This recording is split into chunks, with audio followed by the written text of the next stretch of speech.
لا حول ولا قوة إلا بالله العلي العظيم. أعوذ بالله من الشيطان اللعين الرجيم. بسم الله الرحمن الرحيم. الحمد لله رب العالمين والعاقبة للمتقين والجنة للموحدين والنار للعاصين والصلاة والسلام على أشرف الأنبياء والمرسلين وخاتم النبيين سيدنا ونبينا وحبيب قلوبنا وطبيب نفوسنا ومولانا ومقتدانا أبي القاسم محمد وآله الطيبين الطاهرين المعصومين المظلومين المنتجبين المنتخبين ولعنة الله على أعدائهم أجمعين. أما بعد فقد قال رسول الله صلى الله عليه وآله وسلم بسم الله الرحمن الرحيم. حسين مني وأنا من الحسين. صلوات بر محمد وآله. بزرگان قوم و ملت اور عزیزان گرامی قدر، جلوس غم کے آغاز سے قبل کی مجلس جو چند گزارشات اور معروضات پہ مشتمل ہے، آپ کے سامنے پیش کرنے کی کوشش کر رہا ہوں. ارشاد ختمی مرتبت ہے جو بلا تفریق مسالک و مذاہب تمام مسلمانوں کی کتابوں میں موجود ہے کہ حسین منی وانا من الحسین، کہ حسین مجھ سے ہے اور میں حسین سے ہوں. مختلف علماء کرام نے، خطباء نے، ذاکرین نے، متکلمین نے، صاحبان گفتار نے اس حدیث کا تجزیہ کیا ہے مختلف پیرائے سے کہ کس طرح رسول اللہ خود اپنے نواسے امام سید الشہداء سے ہیں.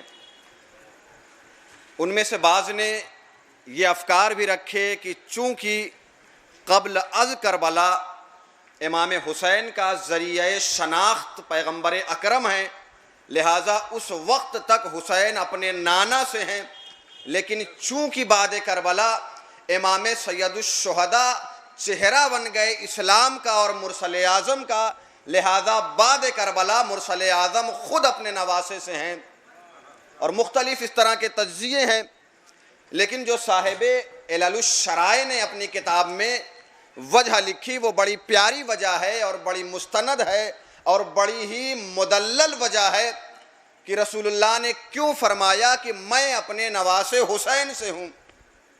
انہوں نے لکھا کہ چونکہ جناب ابراہیم خلیل اللہ نے ایک خواب کے ذریعے اللہ کے حکم کو پورا کرنے کا عزم مصمم کیا اور اپنے اس بیٹے کو جس نے ابھی دہلیز بلوغت پر قدم نہیں رکھے تھے خدا کی راہ میں قربان کرنے کے لیے لے چلے، اور لے جانے کے بعد جیسے ہی اپنی آنکھوں پہ پٹی باندھی اور پیشانی کے بل جناب اسماعیل کو لٹایا اور ادھر چھری چلائی.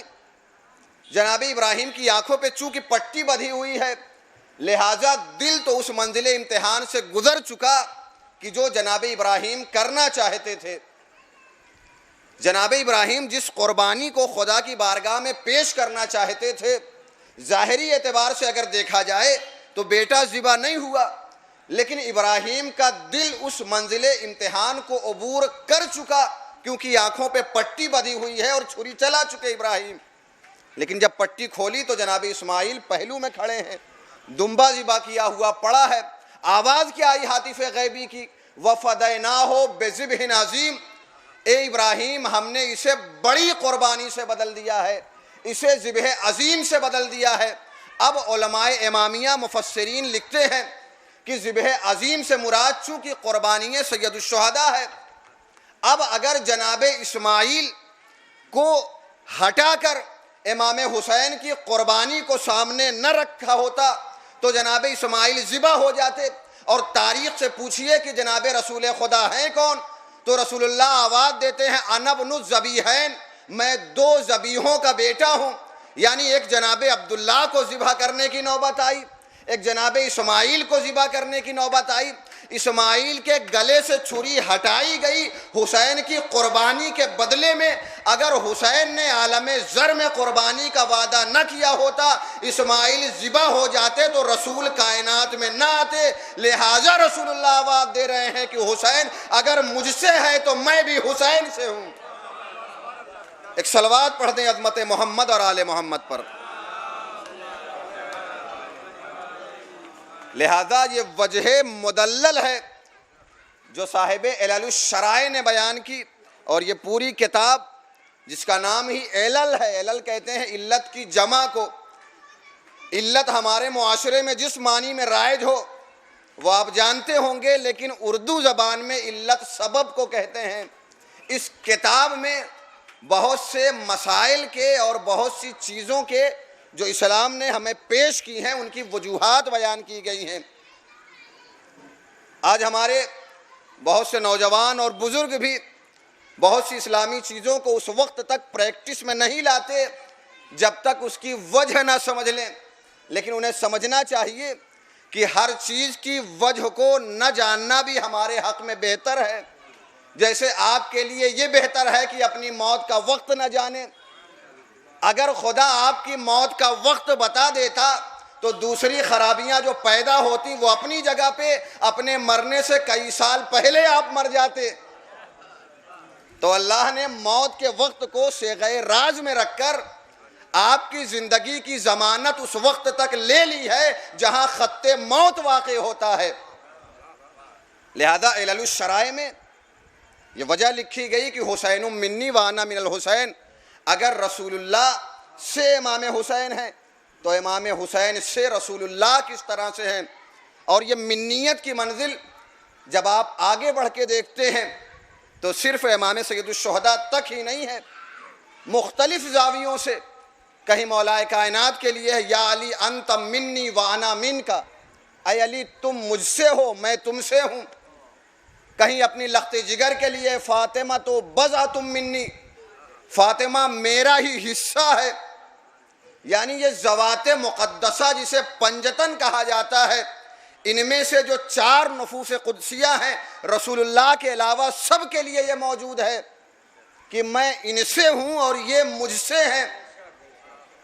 یا علی لحم کا لحمی، تمہارا گوشت میرا گوشت ہے، و دم کا دمی، تمہارا خون میرا خون ہے۔ حدیث قصہ میں بھی موجود ہے جو جابر ابن عبداللہ انصاری سے مروی حدیث قصہ ہے، اس میں تمام ان ذوات مقدسہ کے لیے حضور نے کہا کہ تمہارا گوشت میرا گوشت ہے، تمہارا خون میرا خون ہے۔ یہی نہیں بلکہ یہاں تک کہا اے علی تمہارا نفس میرا نفس ہے۔ اگر ان حدیثوں کو اکٹھا کر کے شعور کی میزان پہ رکھ دیا جائے تو خلافت کا اعلان نہ بھی ہو تو ان کی نیابت سمجھ میں آ جائے، اس لیے کہ یہ ساری چیزیں آواز دے رہی ہیں کہ ان کا نفس رسول اللہ کا نفس ہے۔ اگر رسول کا وجود ظاہری نہ بھی ہو تو رسول کے وجود ظاہری کے تسلسل کو علی کہتے ہیں، حسن کہتے ہیں، حسین کہتے ہیں۔ لہٰذا یہ صورت میں بھی رسول کے وجود کا تسلسل ہے اور کردار میں بھی رسول اللہ کے وجود کا تسلسل ہے، اور اسی وجود کے تسلسل کو نائب کہا جاتا ہے، اسی وجود کے مسلسل کرنے والے کو جانشین کہا جاتا ہے، اسی وجود کو آگے بڑھانے والے کو خلیفہ کہا جاتا ہے۔ اب اور کہاں سے سمجھایا جائے مسلمانوں کو؟ مسلمان کہتے ہیں غدیر میں صاف صاف کہنا چاہیے تھا کہ علی میرے بعد خلیفہ ہیں۔ اگر خلافت کا اعلان تھا تو رسول اللہ کو صاف لفظوں میں کہنا چاہیے تھا۔ یہ من کنت مولا ہو فہذا علی مولا کہنے کی ضرورت کیا تھی کہ مولا کے اتنی معنی ہیں، اس میں دوست کے معنی بھی ہیں۔ لہٰذا ہم کیسے سمجھیں کہ خلیفہ بنایا ہے؟ ہم تو یہ سمجھتے ہیں کہ محبت کا اعلان ہوا ہے، دوستی کا اعلان ہوا ہے۔ اچھا، اسی ضد میں مسلمان، بعض مورخین و محدثین نے لکھا کہ غدیر کے مقام پر اللہ کے رسول نے مختصر خطبہ دیا، اتنا طولانی خطبہ جو تاریخ میں کہیں اور نہیں ملتا۔ جب بغض کے چشمے سے دیکھا جاتا ہے تو خطبہ بڑا ہونے کے بجائے اور چھوٹا ہو جاتا ہے۔ لہذا یہ خصوصی عینک ہے جو چیزوں کو بڑا کر کے نہیں دکھاتی، یہ چیزوں کو چھوٹا کر دیتی ہے، کیونکہ یہ بغض کے کاریگر سے بنوائی ہوئی یہ خاص عینک ہے۔ تو لکھا گیا کہ مختصر خطبہ دیا، لیکن اسی مختصر خطبے میں بقول آپ کے اللہ کے رسول نے کیا کہا؟ الست اولیٰ بکم من انفسکم، کیا میں تمہاری جانوں پر تم سے زیادہ حق نہیں رکھتا؟ سب نے کہا بلا یا رسول اللہ، آپ حق رکھتے ہیں۔ الفاظ کیا ہے؟ الست اولیٰ بکم من انفسکم، اولیٰ کے لفظ ہیں۔ اب آگے بڑھیے، کہتے ہیں من کنت مولا ہو فہذا علی مولا۔ اب مولا کس مادے سے نکلا؟ کہا اولا سے نکلا۔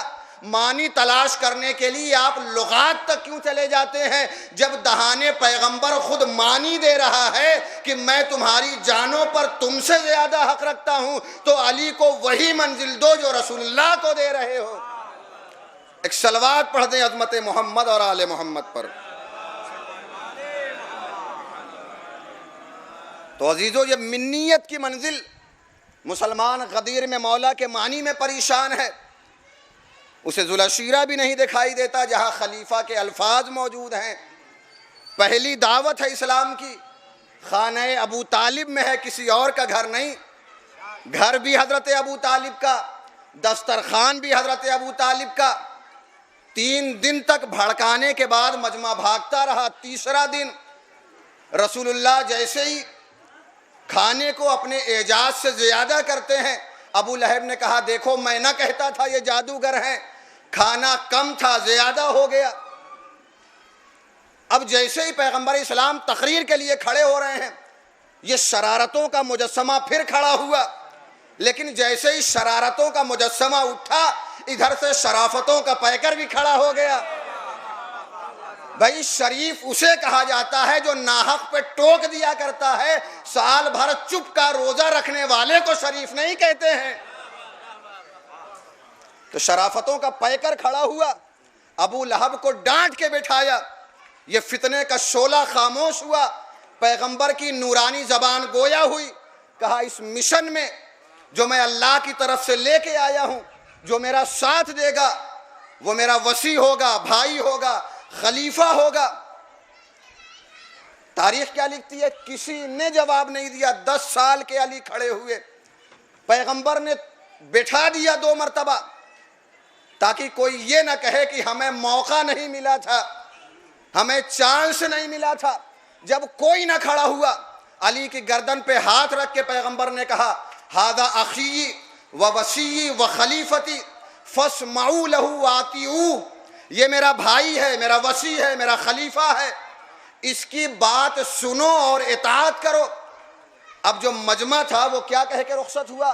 کہا ابو طالب تمہارا بھتیجا تم سے اپنے بیٹے کی اطاعت کرنے کے لیے کہہ رہا ہے۔ میں کہوں گا کم از کم کافر مجمع تھا، لیکن اعلان سے اتنا سمجھ گیا کہ بات اطاعت کی ہے، دوستی کی نہیں ہے۔ بات یہاں دوستی کی نہیں ہو رہی ہے، اطاعت کی ہو رہی ہے۔ اور یہیں سے یہ فلسفہ بھی سمجھ میں آ جاتا ہے کہ خلافت کوئی دنیاوی منصب نہیں ہے کہ آپ نے نظام حکومت کو چلانے کے لیے کسی کو مسند نشین کر دیا، نہیں، یہ الہی منصب ہے، ورنہ 10 سال کے بچے کی رہنمائی کی جاتی ہے، رہنمائی حاصل نہیں کی جاتی اس سے۔ پیغمبر کہہ رہے ہیں فاسمعوا لہ، اس کی بات سنو، واطیعوہ، اس کی اطاعت کرو۔ اس کا مطلب یہ ہے کہ پیغمبر ذوالعشیرہ میں بتا رہے ہیں جس طرح سے میری رسالت خدا کی طرف سے ہے، اسی طرح سے علی کی ولایت و خلافت بھی اللہ کی طرف سے ہے۔ اور یہ منیت، یہ بار بار جو اعلان ہو رہا ہے مختلف الفاظ کے ساتھ، یہ کوئی اور اعلان نہیں ہے، یہ سب جانشینی کے اعلان ہے۔ الحسن والحسین سیدہ شباب اہل الجنہ، یہ کچھ نہیں ہے سوائے اس کے کہ یہ اعلان امامت ہے۔ آپ کہیں گے اس میں کہاں سے اعلان امامت آ گیا؟ حسن و حسین جنت کے جوانوں کے سردار ہیں، اس کا مطلب کیا ہے؟ جنت میں جائے گا کون؟ کہا جو راہ حق پہ ہوگا وہ جنت میں جائے گا۔ جو افراد کل جنتی ہونے والے ہیں کیا وہ آج دنیا میں نہیں ہیں؟ کہا ہیں، کہا کل نہ تھے، کہا تھے۔ تو جو دنیا میں ہیں وہی کل داخل جنت ہوں گے، اور ان جنتیوں کے سردار کا نام حسن و حسین ہے۔ اس کا مطلب یہ ہے کہ یہ کل کی سرداری کا ہی اعلان نہیں ہے، جو دنیا میں انہیں اپنا سردار مانے گا وہی کل جنت میں داخل ہوگا۔ لہذا جنہوں نے دنیا میں انہیں سردار مانا ہے، جنہوں نے اپنا امام انہیں مانا ہے دنیا میں، وہی کل داخل بہشت ہوں گے۔ اور یہ سلسلہ امامت، یہ کبھی 10 سال، کبھی 5 سال، کبھی 7 سال، ان عمروں پہ غور نہ کیجئے، کیونکہ امامت اور نبوت کی جو تاریخ ہے قرآن و حدیث و تاریخ میں، وہ تو گہوارے سے شروع ہو جاتی ہے۔ حضرت عیسیٰ آواز دیتے ہیں انی عبداللہ آتانی الکتاب وجعلنی نبیہ، میں اللہ کا بندہ ہوں، مجھے کتاب دی گئی، رسول بنایا جا چکا ہے۔ یہ سفر کا مہینہ ہے۔ میں نے 7ویں امام کی تاریخ ولادت جو بر صغیر میں مشہور ہے، اس تاریخ کی مناسبت سے آپ کے بارے میں کچھ عرض کیا تھا۔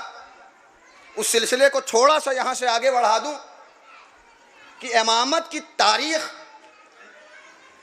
کبھی یہاں سے شروع نہیں ہوتی کہ امامت ایک سن تک پہنچ جائے، نہیں، بلکہ چونکہ یہ منصوص من اللہ ہے، لہذا گہوارے میں ہوتے ہیں، تب بھی نبوتوں کی طرح کلام بھی کرتے ہیں اور اپنی امامت کا اعلان بھی کرتے ہیں۔ 7ویں امام یعقوب سراج، امام کے صحابی ہیں، 6 امام کے، تشریف لائے ہوئے ہیں۔ 7ویں امام گہوارے میں ہیں۔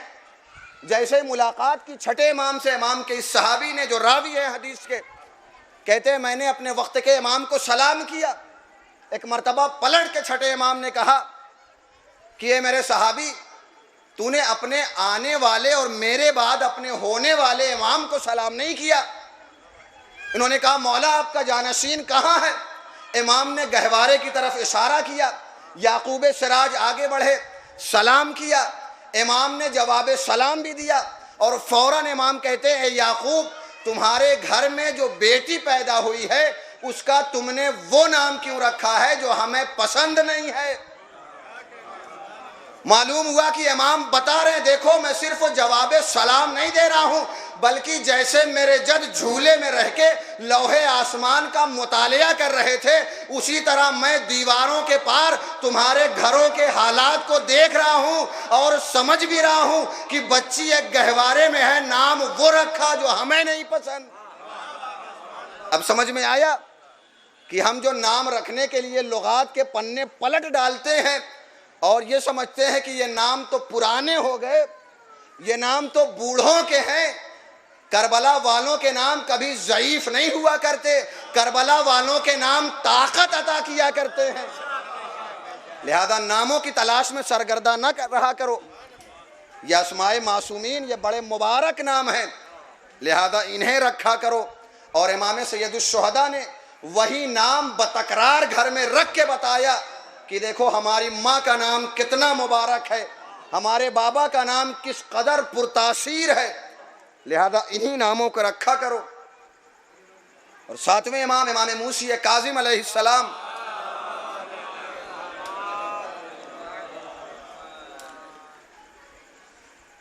امام گہوارے میں ہیں، اور راوی کہتا ہے کہ میں نے دیکھا کہ کچھ نورانی شخصیات امام کے گہوارے کے گرد جمع ہیں اور سوالات کر رہی ہیں، مسائل پوچھے جا رہے ہیں، فقہ دریافت کی جا رہی ہے۔ راوی نے اپنے گوش سماعت کو کچھ زیادہ قریب کیا، آوازیں آ رہی تھی مختلف سوالات کی۔ آخر میں ایک شخصیت نے کہا کہ اے موسیٰ ابن جعفر، یہ بتائیے کیا آپ کا علم آپ کے جد رسول اللہ کے علم سے زیادہ ہے؟ یہ سوالات جو کیے گئے ہیں، یہ سوالات باطل ذہنوں میں اٹھنے والے اور ایک پروپیگنڈے کے جواب میں آج کی تاریخ سے بہت قبل پوچھ لیے گئے تاکہ دنیا کو سمجھ میں آ جائے کہ امامت کا سلسلہ کیا ہے۔ سوال ہوا کہ کیا آپ اپنے جد رسول اکرم سے زیادہ علم رکھتے ہیں؟ ایک مرتبہ امام نے پوچھنے والے کے نام کو لے کر بتایا کہ دنیا سمجھ جائے کہ میں پوچھنے والے کو بھی پہچانتا ہوں، اور یہ بتا دوں میں اس کا بیٹا ہوں جس نے مجمع عام میں سوالی جبرائیل کو پہچان کے بتایا کہ جبریل نہ آسمان میں ہے نہ زمین میں ہے، لہذا آپ کے علاوہ کوئی جبریل نہیں ہو سکتا۔ ساتویں امام نے کہا، جیسے ہی سوال ہوا کہ آپ پیغمبر اکرم سے زیادہ علم رکھتے ہیں، فوراً ادھر سے جواب آیا، ایک خضر آپ کو تو معلوم ہے ہمارا سلسلہ علم کیا ہے، ہم نے اپنے اجداد کے ذریعے سے رسول سے علم لیا ہے، رسول نے اللہ سے علم لیا ہے، لہٰذا ہمارا سلسلہ ہی رسول اللہ کا سلسلہ ہے، لہٰذا یہاں زیادہ ہونے کا سوال نہیں ہوتا ہے، ہمارا سلسلہ وہ ہے جو رسول اللہ سے ہو کے آیا ہے۔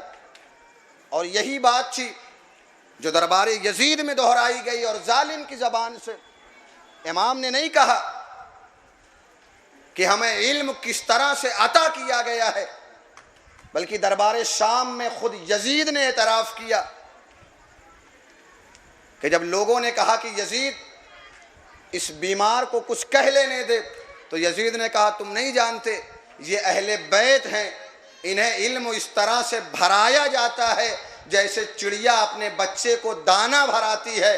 اب سمجھ میں آیا مولا کائنات نے خود کہا تھا کہ رسول اللہ نے مجھے ایسے علم دیا ہے جیسے کوئی ماں چڑیا اپنے بچے کو دانہ بھراتی ہے۔ ظالم خود اعتراف کرتا ہوا نظر آ رہا ہے۔ چوتھے امام دربار میں ہیں، اور وہ دربار بھی جو دشمنوں سے بھرا ہوا ہے۔ اپنوں کے درمیان تقریر کر لینا بہت آسان ہے، لیکن جہاں دشمنوں کا مجمع ہو، جہاں سارے حالات مخالف ہوں، اس مجمع میں تقریر کرنا اور دلوں کو منقلب کر دینا یا تو اہل بیت کا خاصہ ہے یا اہل بیت کے چاہنے والوں کا خاص وصف ہے۔ اور اس سلسلہ خطابت و فصاحت و بلاغت میں پورے خاندان بنی ہاشم میں آپ پوری تاریخ پر نظر ڈال لیں، حضرت جعفر طیار کی زندگی سے لے کر تمام خطبات پر، تو آپ کو نظر آئے گا کہ کس طرح سے اغیار کے مجمع میں حق کی ترجمانی کرتے ہوئے حق کو غالب کیا ہے۔ چوتھے امام اور جناب زینب دونوں کے خطبات ہیں اور تاریخوں میں موجود ہیں۔ مجھے زیادہ ان خطبات پر بیان نہیں کرنا ہے، اس لیے کہ مجھے معلوم ہے کہ جلوس کی مجلس ہے، اور جلوس کی مجلس کا عالم یہ ہوتا ہے کہ آنے جانے والوں کا بھی ایک سلسلہ ہوتا ہے۔ انجمن کے افراد بھی کان لگائے ہوتے ہیں کہ مصائب کی آواز بلند ہو تو قدموں میں حرکت آئے، لہذا میں بیان کو سمیٹتے ہوئے مصائب سے متصل ہو جاؤں۔ جناب زینب کا بھی خطبہ ہے، امام سجاد کا بھی خطبہ ہے۔ دونوں خطبوں کو اگر آپ کتابوں میں جا کے پڑھیے تو ایک خاص فرق نظر آئے گا۔ چوتھے امام کا جو خطبہ ہے وہ سب کا سب وہ ہے جس میں اپنے اجداد کی تعریف کی گئی ہے۔ جناب زینب کا جو خطبہ ہے اس میں خاندان بنی امیہ کی تنقیص کی گئی ہے۔ چوتھے امام نے حق کو پہچنوایا ہے، جناب زینب نے باطل کے چہرے سے نقاب کھینچی ہے، یعنی پھوپھی اور بھتیجے نے اس طرح سے گویا طے کر لیا تھا کہ میرے لال سجاد اپنے خاندان کا تعارف کرانا تمہارا کام ہوگا، یزید کے نجس شجرے کو آشکار کرنا میرا کام ہوگا۔ لہٰذا یہاں پہ جو خطبہ ہے اس کا آغاز ہو رہا ہے، یبن الطلقاء، اے ہمارے آزاد کیے ہوئے غلاموں کی اولاد، آج تو تخت پہ بیٹھا ہوا ہے تو تجھے وہ وقت بھول گیا کہ جب میرے نانا نے تیرے دادا کو آزاد کیا تھا، چھوڑ دیا تھا۔ جناب زینب کا یبن الطلقاء کہنا اس تاریخ کو واضح کرتا ہے کہ یزید کے دادا کا گناہ معاف نہیں ہو گیا تھا، بلکہ صرف رسول اللہ نے سزا نہ دے کر چھوڑ دیا تھا۔ اسی چھوڑے ہوئے کو طالق کہا جاتا ہے۔ زینب نے یبن الطلقاء کہہ کے 700 سفیروں کے سامنے بتا دیا کہ یزید غلام زادہ ہے، بادشاہ نہیں ہے۔ لہذا یہ خطبہ زینب، جہاں پہ جناب زینب نے یزید کو 700 سفراء کے سامنے بھرے ہوئے دربار میں للکارا ہے، وہیں چوتھے امام آواز دے رہے ہیں جب یزید شعر پڑھ رہا ہے کہ بنی ہاشم نے معاذ اللہ ملک گیری کے لیے ایک ڈھونگ رچایا تھا، ایک کھیل کھیلا تھا، ورنہ نہ کوئی فرشتہ آیا تھا نہ کوئی وحی آئی تھی۔ ایسے عقیدے کے بعد بھی اگر لوگ اسے مسلمان کہیں تو پھر ان کا تعلق بھی یزید ہی کے اسلام سے ہو سکتا ہے، رسول کے اسلام سے نہیں ہو سکتا۔ آج بہت سی شخصیتیں ہیں جو امام حسین کے انکار کے روبرو، انکار کے پہلو بپہلو چاہتی ہیں کہ کچھ اور شخصیتوں کو بھی لا کے رکھ دیا جائے، لہذا تاریخ نے لکھ دیا کہ یزید نے 3 افراد کے لیے لکھا تھا کہ ان کی بیعت لے لو، اگر انکار کریں تو سر قلم کر دو۔ امام سید الشہداء نے شہادت پیش کی، بقیہ 2 افراد کہاں گئے؟ کبھی آپ نے اس پر بیان نہیں کیا، اس لیے کہ بقیہ 2 افراد میں سے ایک تو وہ ہے جس کی وجہ سے خانہ کعبہ کی حرمت برباد ہوئی، اور ایک وہ ہے جس نے یزید کے نمائندے کے ہاتھوں کے بجائے پاؤں پہ بیعت کر لی، لہذا ان کی تاریخ بیان کرنے کے لائق نہیں ہے۔ امام سید الشہداء مکے میں جانے کے بعد بھی جب چھوڑ رہے ہیں مکہ، امام خاموشی سے نہیں جا رہے ہیں، امام یہ کہتے ہوئے نکل رہے ہیں کہ میں اس لیے جا رہا ہوں، میں نہیں چاہتا کہ میری وجہ سے خانہ کعبہ کی حرمت زائل ہو۔ میں نے اپنے نانا سے سنا ہے کہ ایک میڈھے کی وجہ سے، ایک گوسفند کے باعث خانہ کعبہ کی حرمت ضائع ہو جائے گی۔ امام یہ کیوں کہہ رہے ہیں؟ تاکہ کل کو جب کوئی خانہ کعبہ میں آئے اور اس کی وجہ سے خانہ کعبہ پر منجنیق سے آگ برسائی جائے تو اسے مظلوم نہ سمجھ لیا جائے۔ امام اپنے نانا کا قول سنا رہے ہیں، دیکھو ظلم کرنے والا جو حملہ کر رہا ہے وہ بھی ظالم ہے، خانہ کعبہ میں جو کل آ کے چھپ جائے گا وہ بھی ظالم ہوگا۔ لہٰذا امام اپنے نانا کا قول سنا رہے ہیں۔ چوتھے امام، بس میں نے گفتگو تمام کی، آپ کی زحمتوں کو ختم کیا میں نے، چونکہ مسلسل سلسلہ ہے نوحہ زنی کا، نوحہ خوانی اور سینہ زنی کا۔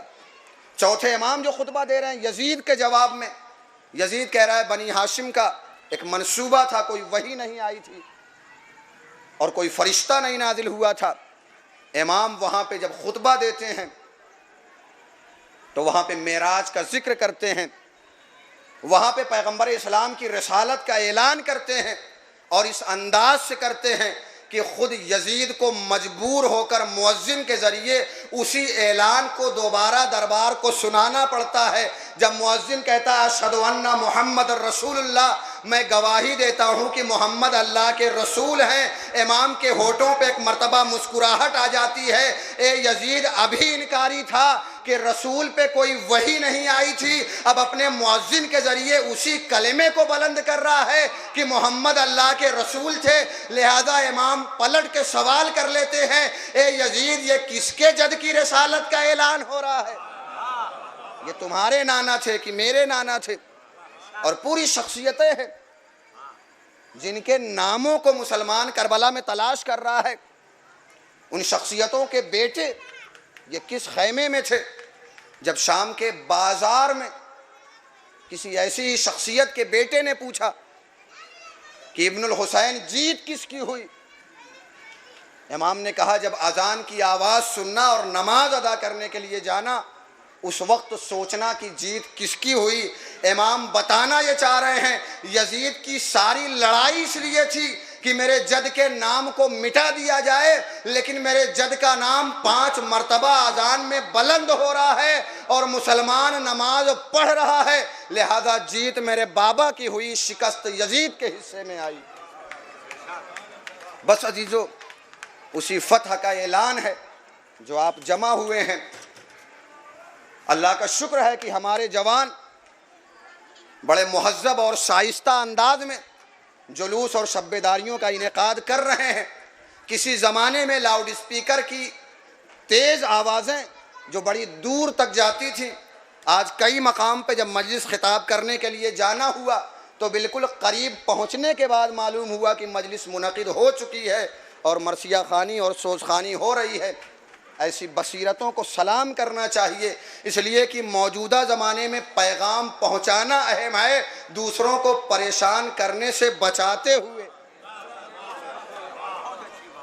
اس لیے کہ ہمارا مقصد پیغام پہنچانا ہے، لیکن ان چیزوں میں یہ بھی خیال رہے کہ پیغام پہنچانے میں خلاف شریعت امور نہ سرزد ہو جائے۔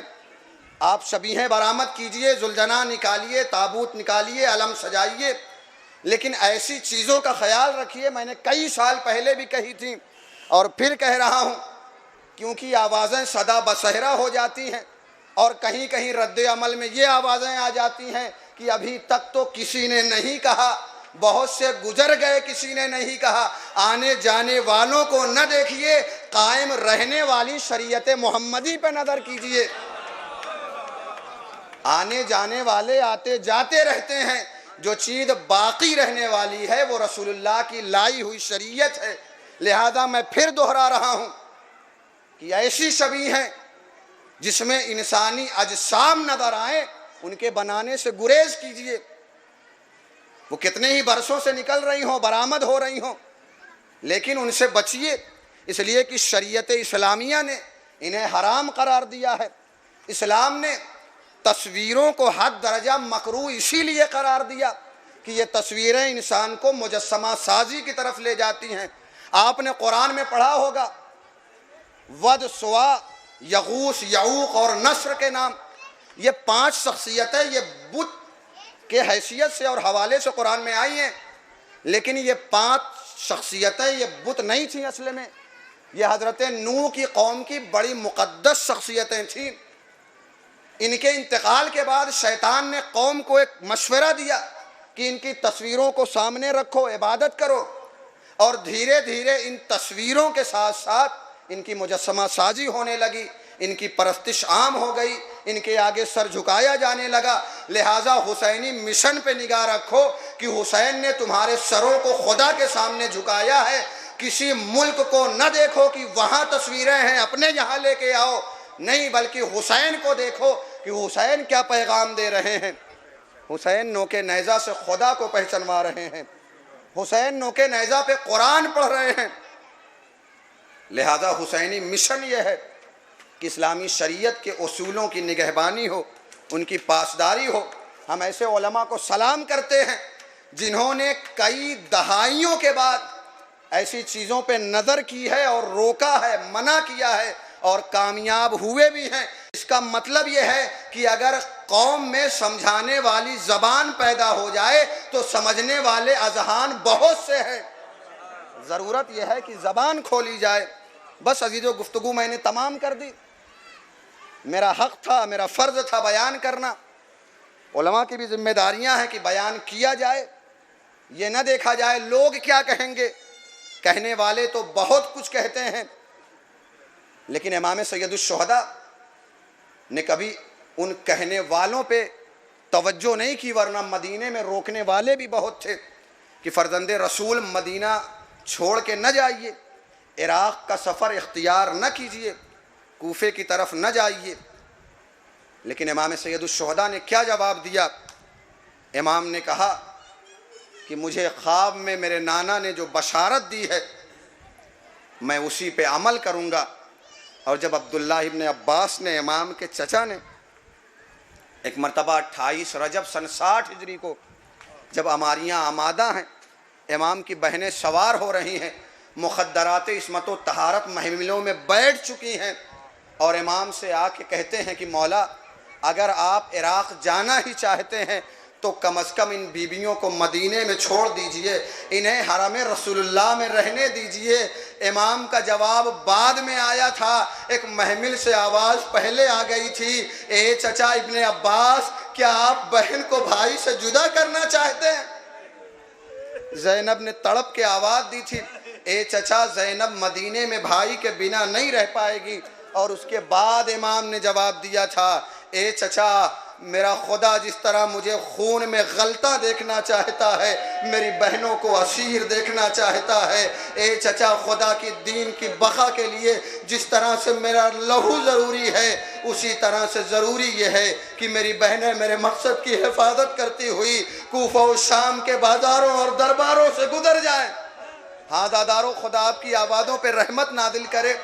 12 سفر ہے۔ یہ سفر کا مہینہ کون سا مہینہ ہے؟ پہلی سفر کو اہل بیت بازار شام میں لائے گئے، بازار شام کہہ دینا بہت آسان ہے، سن لینا بہت آسان ہے، لیکن جب جب میرے چوتھے امام نے یاد کیا ہے، تڑپ کے گریہ کیا ہے۔ آپ نے بابو سعد کا نام سنا ہوگا، بعض کتابوں نے بابو سعد لکھا ہے، بعض نے بابو سعد لکھا ہے۔ کیوں کہا جاتا ہے بابو سعد اسے؟ اس لیے کہ علی کی بیٹیاں جب دربار سے پہلے بازار شام میں پہنچی ہیں، دربار کا دروازہ بہت نزدیک تھا، لیکن تماشائیوں کا ہجوم اتنا زیادہ تھا کہ کئی گھنٹے گزر گئے، چند قدموں کا فاصلہ عبور کرنے میں اتنی اذانیں ہو گئی، لیکن زینب بازار سے دربار میں نہیں پہنچی۔ تماشائیوں کا ہجوم ہے، یہ قافلہ آگے نہیں بڑھ پا رہا ہے، لیکن جو تماشائی ہیں وہ خالی ہاتھ نہیں آئے ہیں، وہ جھولیوں میں پتھر لے کے آئے ہیں، وہ ہاتھوں میں سنگ اٹھائے ہوئے آئے ہیں۔ کربلا میں حسین کو پتھر مارے گئے، شام کے بازار میں زینب کو پتھر مارے گئے، اتنے پتھر علی کی بیٹیوں کو مارے گئے کہ تاریخ نے لکھا ہے کہ سر لہو لہان ہو گئے تھے۔ دربار میں داخلہ ہوا ہے، جناب زینب جو بیویوں کو آواز دے رہی تھی، مقاتل لکھتے ہیں کہ یہی بی بی دربار میں داخل ہوتے ہی ابھی دروازے پہ پہنچی ہیں بی بی اور زمین پہ بیٹھ گئی۔ ایک مرتبہ چوتھے امام ہتھکڑیوں اور بیڑیوں کو سنبھالے ہوئے آگے بڑھتے ہیں، آواز دیتے ہیں، پھوپھی اماں آپ ابھی تک تو بیویوں کو سہارا دے رہی تھی، آواز دے رہی تھی، اے بہن ام کلثوم نہ گھبراؤ، میرے ساتھ آ جاؤ، اے سکینہ نہ گھبراؤ، پھوپھی ساتھ ہے۔ آخر وجہ کیا ہے کہ آپ داخلے دربار ہوتے ہی زمین پہ بیٹھ گئیں؟ زینب آواز دیتی ہیں، اے میرے لال سجاد، مجھے 21 رمضان 40 ہجری کا وہ موقع یاد ہے جب میرے بابا نے مجھے بلایا تھا، کہا تھا اے زینب ارے دین کے لیے تجھے دربار میں جانا ہوگا، لیکن میری بیٹی نہ گھبرانا، داخلے دربار جب تو ہوگی تیرا بابا ساتھ ہوگا۔ اے میرے لال سجاد، میں اپنے بابا کو دیکھ رہی ہوں، میرے بابا آ جائیں تو زینب آگے بڑھ۔ اجرکم اللہ۔ ہاں دادارو، خدا آپ کی آوازوں پہ رحمت نازل کرے۔ آپ نے جی بھر کے گریہ کر لیا۔ آج علی اصغر کا گہوارہ برآمد ہوگا، وہ بی بی ام رباب جس کی گود میں اللہ نے 2 امانتیں دی تھی، ایک کا نام اصغر ہے، ایک کا نام سکینہ ہے۔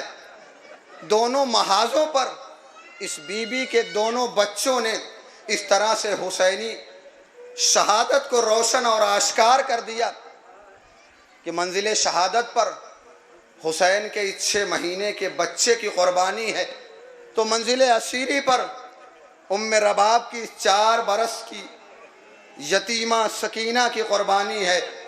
وہ بچی جو اپنے بابا کے فراق میں زندان میں ہر رات گریہ کرتی رہی، ایک شب جب بابا کو خواب میں دیکھا، علامہ مجلسی لکھتے ہیں اپنی کتاب میں کہ بی بی نے اپنے بابا کو جو خواب میں دیکھا تھا وہ عام کیفیت میں نہیں دیکھا تھا، اس کیفیت میں دیکھا تھا جو حسین کی روز عاشورہ شہادت سے قبل تھی۔ حسین کے بدن میں اتنے تیر پیوست تھے اور حسین آواز دے رہے تھے، حل من ناصر ینصرنا۔ علامہ مجلسی گویا یہ لکھ رہے ہیں کہ جس طرح سے علی اصغر کو حسین نے میدان کربلا میں آواز دی تھی، ہے کوئی جو میری مدد کو آئے، علی اصغر نے جھولے سے گر کے آواز دی تھی، بابا میں شہادت کے لیے موجود ہوں۔ آج زندان میں حسین سکینہ کو لینے کے لیے آئے ہیں، ہے کوئی میری مدد کرنے والا؟ سکینہ نے آواز دی، بابا آپ کی یتیمہ حاضر ہے۔ ادھر زندان میں سر بھیجا گیا، بچی نے بابا کی زبان پر ہونٹوں پہ اپنے ہونٹ رکھ دیے، ادھر زینب نے جگایا، اے میری سکینہ جواب دو۔ بچی کا منکا ڈھل گیا، سجاد نے آواز دی، اے پھوپھی اماں میری بہن سکینہ دم توڑ گئی۔ ہاں دیدو، بس مصائب بھی تمام ہیں۔ وہ بی بی جس کی بچی زندان شام میں شہادت پا گئی، جس کا بچہ تیر ہرملہ کا نشانہ بن گیا۔ کون سا تیر؟ مقاتل نے لکھا 3 پھل کا تیر تھا۔ 3 پھل کا تیر سمجھتے ہیں جب 3 پھل کا تیر چلایا جاتا ہے تو نشانہ بھی کوئی ایک عضو نہیں ہوتا، 3 عضو نشانہ بنتے ہیں، اس لیے کہ یہ 3 تیروں کو جوڑ کر ایک تیر بنایا جاتا تھا جسے شعبہ تیر کہا جاتا تھا۔ یہی وجہ ہے کہ آپ نے مختلف مقاتل جب پڑھے ہوں گے، ذاکروں سے سنا ہوگا، تو کہیں لکھا ہوا ہے کہ علی اصغر کا گلا نہر ہو گیا، کہیں چھٹے امام آواز دیتے ہیں میرا سلام اس شیر خار پر جو ایک کان سے دوسرے کان تک نہر ہو گیا۔ یہ گلے کی روایت بھی کیوں ہے، یہ کانوں کی روایت بھی کیوں ہے؟ اس لیے کہ تیر 3 پھل کا تھا، بچے کے ایک عضو کو نشانہ نہیں بنایا، ارے بچے کے کئی اعضاء کو نشانہ بناتا ہوا حسین کے بازو میں پیوست ہوا، سارا خون ایک چلو میں سمٹ گیا۔ حسین نے خون کے قطروں کو دیکھا، آواز دی یا جدہ یا رسول اللہ، اے میرے نانا، اس امت نے مجھے یہ صلاح دیا، آپ کے ساتھ ملاقات اسی چہرے کے ساتھ حسین کا۔ الا لعنت اللہ علی القوم الظالمین وسيعلم الذين ظلموا أي منقلب ينقلبون۔ ماتم حسین۔